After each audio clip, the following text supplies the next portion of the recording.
मतलब सारी बाइक्स में थोड़ा थोड़ा उठाकर इस बाइक को एक पल्सर का निचोड़ टाइप वाली बाइक बना दी है कि जब बाइक्स में रियर साइड पे डिस्क ब्रेक नहीं है तो ये एबीएस कहाँ से आया। तो भाई मैं आपको बता दूं कि ये रिंग इस बाइक मतलब इतना बड़ा फ्यूल टैंक तो मैं पहली बार देख रहा हूँ। NS200 में भी हमको सिर्फ 12 लीटर का फ्यूल टैंक मिलता है, लेकिन यहाँ पे भाई। स्वागत है दोस्तों आप सभी का एक बार फिर से हमारे चैनल पर। मैं हूँ करण बालियान और आप जो ये नाम देख रहे हो ना पल्सर, इस नाम से इंडिया के अंदर इतनी सारी बाइक्स आती है। मतलब इंडिया के अंदर सबसे बड़ा लाइनअप है पल्सर नाम का। जितना बड़ा ब्रांड बजाज है, ये पल्सर भी अपने आप में उतना ही बड़ा ब्रांड है। लेकिन अगर इस इतने बड़े लाइनअप में से आपको एक परफेक्ट सी बाइक चूज़ करनी हो ना पल्सर नाम की, तो भाई आपके दिमाग में कौन सा ऑप्शन आएगा? मेरे दिमाग में तो सबसे पहले आई है ये पल्सर P150। अब मैं ऐसा क्यों बोल रहा हूँ? क्योंकि पल्सर के इस बड़े से लाइनअप की सारी बाइक्स में से थोड़ी थोड़ी चीज़ें उठाकर इस एक बाइक में डाल दी गई है। मतलब ये एक निचोड़ टाइप की बाइक है। अगर आप पल्सर में कंफ्यूज होगी कौन सी ले कौन सी ना ले, तो एक बार इस बाइक को जरूर देखना। इसमें डिसेंट सी परफॉर्मेंस, डिसेंट सी माइलेज, डिसेंट से लुक और डिसेंट से फीचर्स। मतलब किसी भी चीज़ में आपको ना तो कमी महसूस होगी और ना ही ये बहुत ज़्यादा एडवांस है किसी भी चीज़ में। इसीलिए मेरे हिसाब से पल्सर के लाइनअप की ये बेस्ट बाइक है। तो आइए चलिए देखते हैं इस बाइक को, इसमें क्या क्या मिल रहा है और क्या क्या नहीं मिल रहा है। लेकिन उससे पहले आपसे एक छोटी सी रिक्वेस्ट है, अगर आपको वीडियो अच्छी लगे तो वीडियो को लाइक करके चैनल को सब्सक्राइब जरूर कर देना। And let's start with the video. सबसे पहले हम बात करते हैं इस बाइक के प्राइस के बारे में। वैसे तो ये बाइक कई सारे वेरिएंट्स में आती है, लेकिन इसके प्राइस स्टार्ट होते हैं from 1.17 lakh and goes till 1.20 lakh ex showroom. और अगर आप लोग ऑन रोड प्राइस जानना चाहते हो तो मैं हूँ इस वक्त A to Z Bajaj Muzaffarnagar पे। शोरूम की सारी कॉन्टैक्ट डिटेल्स आपको डिस्क्रिप्शन बॉक्स में मिल जाएगी। जाओ शोरूम से कॉन्टैक्ट करो, यहाँ से आपको बजाज का कोई भी प्रोडक्ट बेस्ट डील पर अवेलेबल करा दिया जाएगा। और अब हम बात करते हैं बाइक की फ्रंट प्रोफाइल के बारे में। तो सबसे पहली चीज, बाइक में आपको फुल्ली LED हेडलाइट सेटअप मिल रहा है with projectors and with DRLs। और ये हेडलाइट सेटअप आपको सिमिलर लग रहा होगा जो पल्सर की N सीरीज आती है, N160 N200। सेम वही हेडलाइट सेटअप है, बस फर्क ये है कि वहाँ पे जो इसका प्रोजेक्टर है ये एक्सपोज्ड रहता है, लेकिन P सीरीज में यहाँ पे एक ग्लास लगा के दिया गया है एक्स्ट्रा, जो कि N सीरीज में नहीं आता है। दूसरी चीज भाई, नंबर प्लेट बाइक के वाइजर पे लगेगी। इंडिकेटर भी ऊपर की साइड में है, जो कि थोड़े थोड़े से फ्लेक्सिबल भी है।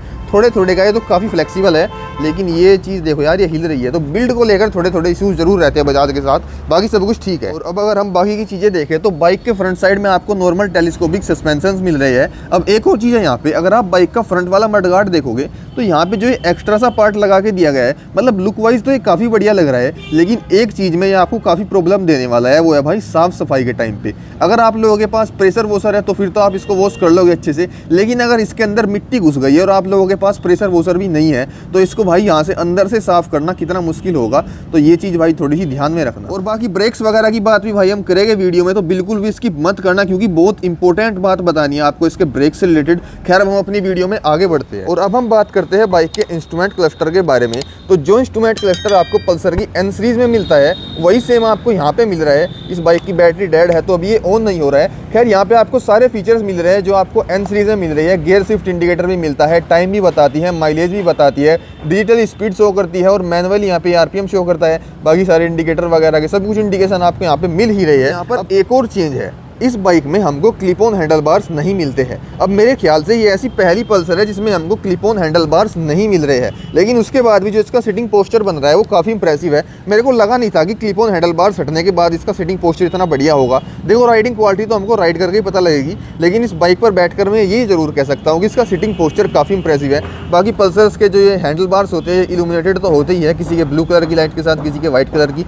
लाइट, चाहे कैसी भी हो, लेकिन ये रात के टाइम जलते हुए भाई अल्टीमेट लगते हैं। नेक्स्ट लेवल की प्रीमियम फील होती है। और अब भाई मैं आपको इस बाइक की एक और बहुत बढ़िया बात बताता हूँ। इस बाइक का फ्यूल टैंक हमको मेटल का मिल रहा है। ये वाले पार्ट्स तो फाइबर के हैं, लेकिन जो ये वाला टैंक है ये भाई हमको मेटल का मिल रहा है। और एक और चीज़ है, इस बाइक के फ्यूल टैंक की कैपेसिटी भी 14 लीटर्स है। मतलब इतना बड़ा फ्यूल टैंक तो मैं पहली बार देख रहा हूँ। NS200 में भी हमको सिर्फ 12 लीटर का फ्यूल टैंक मिलता है, लेकिन यहाँ पे भाई 14 लीटर की कैपेसिटी के साथ मिल रहा है। और एक और चीज़ है भाई, बाइक में हमको एक USB पोर्ट भी मिल रहा है। अगर आप कहीं लॉन्ग ट्रिप पे जा रहे हो तो अपना मोबाइल या कोई गैजेट वगैरह यहाँ से चार्ज कर सकते हो। और अब आता है भाई सबसे मेन पॉइंट, जो है बाइक का इंजन। इसमें आपको वही सेम इंजन मिल रहा है जो कि पल्सर 150 में मिलता है। अगर हम इसकी पावर फिगर्स की बात करें तो यहाँ पे 14.5 PS की मैक्सिमम पावर है और 13.5 Nm का मैक्सिमम टॉर्क है। ये एक बहुत ही डिसेंट सी पावर है, आपको कभी भी कमी फील नहीं होगी। हाँ बहुत ज़्यादा एक्सपेक्ट मत करना क्योंकि बहुत ज़्यादा पावर नहीं है, लेकिन कभी कमी भी फील नहीं होगी। और इतनी पावर के साथ ये बाइक निकाल के दे देती है 49.7 किलोमीटर पर लीटर का माइलेज। और भाई मेरे को विश्वास है बजाज के इस क्लेम पर, क्योंकि मैंने NS125 ली थी। शुरू की 2 सर्विस होने से पहले तो उसका माइलेज कम था, लेकिन जैसे ही बाइक की 2 सर्विस हो जाती है भाई माइलेज बहुत बढ़ जाता है बजाज की बाइक का। और मैं इस बाइक के लिए भी ये कॉन्फिडेंस के साथ कह सकता हूँ कि ये बाइक भी भाई आपको 49 to 55 के बीच का माइलेज तो आराम से दे ही देगी सेकंड सर्विस होने के बाद। और अब मैं आपको इन सारी पल्सर्स का एक नेगेटिव पॉइंट दिखाता हूँ। इनका जो ये वाला स्टिकर है ना, गियर शिफ्ट इंडिकेटर वाला स्टिकर, ये इतना गंदा स्टिकर लगा के देते हैं, मतलब 2 महीने भी नहीं टिकता है। जैसे ही आप बाइक को वॉश करोगे तो उतर के भाग ही जाएगा। खैर हम आगे बढ़ते हैं। तो भाई बाइक में आपको बड़ा सा इंजन काउल भी मिल रहा है। ये प्रॉपर काउल नहीं है क्योंकि आगे से ये खुला हुआ है। अब यहाँ पर भी वही बात आ जाती है, अगर आपके पास प्रेशर वॉशर है तो आप इसको अंदर से वॉश कर लोगे, लेकिन अगर आपके पास प्रेशर वॉशर नहीं है और इसमें अंदर मिट्टी भरी हुई है तो आप इसको कैसे वॉश करोगे। भाई साफ़ सफाई से रिलेटेड इन स्पोर्टी सी बाइक में काफ़ी सारी प्रॉब्लम रहती है। साफ़ सफाई के लिए तो भाई वे सिंपल बाइक जो स्प्लेंडर वगैरह होती है तो भाई सबसे बढ़िया है, आराम से धो लो साफ़ कर लो, लेकिन इनमें बहुत सारी प्रॉब्लम्स आती है। और अब अगर मैं इस साइड आ ही गया हूँ तो बाइक का एक और अच्छा सा फीचर मैं आपको दिखा दूँ, वो है ये किक स्टार्ट। मतलब एक ज़माना हुआ करता था जब कोई सोच भी नहीं सकता था कि कभी बाइक का ये फीचर भी हाईलाइट करना पड़ेगा, लेकिन आज के टाइम को देखो भाई, किक स्टार्ट जैसे फीचर को भी हमको हाईलाइट करना पड़ता है कि इस बाइक में मिल रहा है और इसमें नहीं मिल रहा है। अब हम अपनी वीडियो में आगे बढ़ते हैं। भाई आप एक और चीज़ देख लो, इस बाइक में आपको अंडरबेली एग्जॉस्ट मिलने वाला है। अब ये चीज़ इन्होंने NS में से उठाकर इसमें डाली है। जैसा कि मैंने आपको वीडियो के स्टार्टिंग में ही बताया था कि पल्सर के पूरे लाइनअप में से थोड़ी थोड़ी चीज़ें उठाकर इन्होंने इस बाइक में डाल दी है।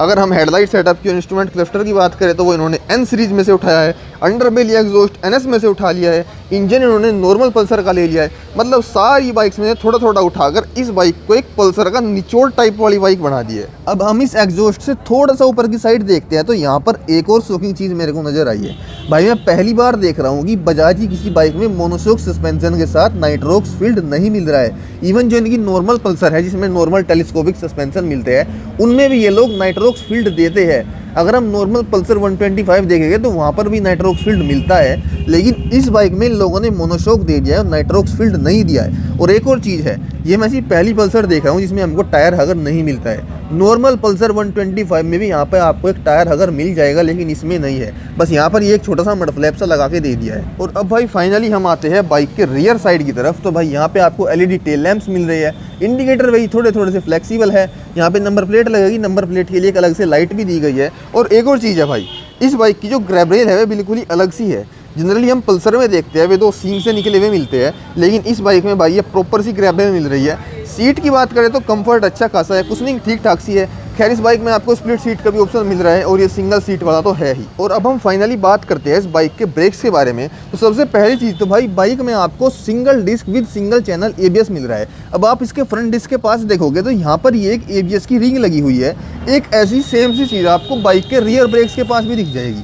अब यहाँ पर बहुत सारे लोग कंफ्यूज हो सकते हैं कि जब बाइक्स में रियर साइड पे डिस्क ब्रेक नहीं है तो ये ABS कहाँ से आया। तो भाई मैं आपको बता दूं कि ये रिंग इस बाइक में ABS का नहीं है, बल्कि स्पीड सेंसर के लिए दिया गया है। स्पीड सेंसर इस बाइक में यहाँ पर लगाया गया है। जनरली हम देखते हैं कि बाइक्स में स्पीड सेंसर जो होता है वो फ्रंट टायर के पास लगा होता है, यहाँ से कैसे वायर आती है और यहाँ पे वो स्पीड सेंसर लगा होता है। लेकिन इस बाइक में स्पीड सेंसर वो रियर टायर के पास दिया गया है, उसके लिए सेंसर यहाँ पे है और रिंग ये यहाँ पर है। तो इस चीज़ को देखकर कोई भी भाई कंफ्यूज नहीं होना। खैर यही थी भाई हमारी आज की वीडियो। उम्मीद करता हूँ कि वीडियो आपको पसंद आई होगी। अगर थोड़ी सी भी इन्फॉर्मेटिव लगी है तो भाई वीडियो को लाइक करके चैनल को सब्सक्राइब जरूर कर देना। एंड वीडियो देखने के लिए धन्यवाद।